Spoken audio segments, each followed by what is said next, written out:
Yan, bali patapos na kami yan eh. Yan. Bali pinagsabay-sabay ko yung apat na sleeve para makatipid kayo sa kuryente. May umorder sa amin ay isang grupo sa government, sa daycare center. Meron silang program na gaganapin.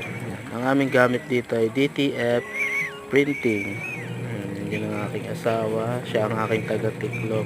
Bali matagal na kami naggaganito simula nung naka-purchase kami ng heat press. So ayan, ang aking asawa patay ng patay sa blacklist, lalo na kay B-Wise.